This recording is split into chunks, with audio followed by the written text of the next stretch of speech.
সকল মোৰ এটা নতুন ভিডিঅ'লৈ আপোনালোকক পুনৰবাৰ স্বাগতম জনাইছোঁ। ৰংচাৰৰ সম্প্ৰচাৰিত হৈ থকা বকুলা হাবাইখনৰ প্ৰমো বৰ্তমান মুকলি হৈছে। আপোনালোকে যদিহে বকুলা হাবাইখন চাই ভাল পায় তেনেহ'লে ভিডিঅ'টোত এটা লাইক কৰি আমাৰ চেনেলটো ছাবস্ক্ৰাইব কৰি ল'ব। এনেকুৱা ধৰণৰ আপডেট মোক পাই থাকিবলৈ।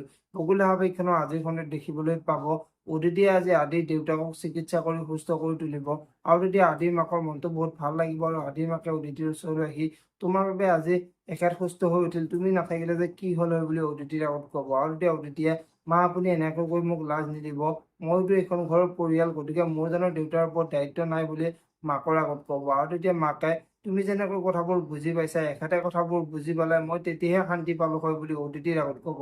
এতিয়া বাৰু আদিৰ দেউতাকে অদিতিয়ে সুস্থ কৰি তোলাৰ বাবে অদিতিক বাৰু বোৱাৰী হিচাপে মানি ল'ব নেকি? দেখিবলৈ পাব বকুল হাবাইখনৰ আজিৰ খণ্ডটিত।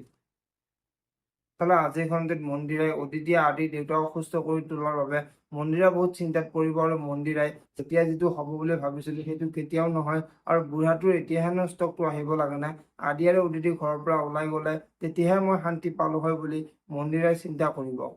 আজিৰ খণ্ডত চন্দনে খুৰীয়েকক এই বুঢ়াটোৰ বাবে মোৰ বাইদেউ এইখন ঘৰত আহি কষ্টত ভুগি থাকিবলগীয়া হৈছে, এই বুঢ়াটোৰ মৃত্যু হ'লে ভাল আছিল বুলি খুৰীয়েকৰ আগত ক'ব আৰু তেতিয়া খুৰীয়েকে তই পাগল হৈছ নেকি, এই বুঢ়াটোৱে হৈছে আমাৰ শেষ উশাহ, এই বুঢ়াটো নহ'লে আমাৰ সকলো শেষ হৈ যাব বুলি চন্দনৰ আগত কোৱা দেখিবলৈ পাব।